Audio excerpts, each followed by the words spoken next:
మత్స్యకారులను లక్షాధికారులను చేయడమే కాంగ్రెస్ సర్కార్ లక్ష్యమని అన్నారు ఫిషరీస్ కార్పొరేషన్ చైర్మన్ మెట్టు సాయి కుమార్. మత్స్యకారుల కోసం కొత్త పథకాలు అమలు చేస్తామని చెప్పారు. రంగారెడ్డి జిల్లా రాజేంద్రనగర్లో జరిగిన వరల్డ్ ఫిషరీస్ డే ప్రోగ్రాంలో పాల్గొన్నారు మెట్టు సాయి. ఇక వచ్చే మార్చి ఏప్రిల్ నెలల్లో మత్స్యకారులకు ఎలక్ట్రికల్ వెహికల్స్ ఇస్తామని చెప్పారు.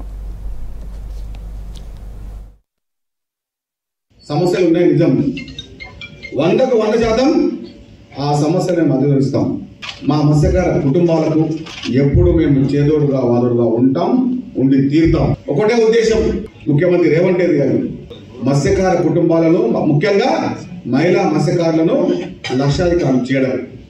దాదాపు 5,000 మత్స్యకారులకు సమస్యలు ఉంటే కేవలం 1000 మాత్రమే మహిళా మత్స్యకారులు ఉన్నాయి.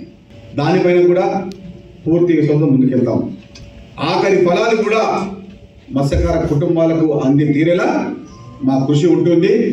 అదేవిధంగా మత్స్యకారులు కానివ్వండి, మత్స్య కార్మికులు కానివ్వండి, చేపల రైతులు కానివ్వండి, మత్స్య పంపిణీదారులు కానివ్వండి, ప్రతి ఒక్కరు వారి యొక్క వ్యవహారం కోసం, వారి యొక్క వృత్తి యొక్క నైపుణ్యం కోసం ప్రతి నైపుణ్యం సంబంధించిన ప్రతి కార్యక్రమంలో తన యొక్క ప్రత్యేక పాత్రని, వారి యొక్క నైపుణ్యాన్ని ప్రదర్శించే మత్స్యకార కుటుంబాలకు ఎప్పటికూ మత్స్యకార సమస్య ఎప్పుడు రూపడి ఉంటుంది.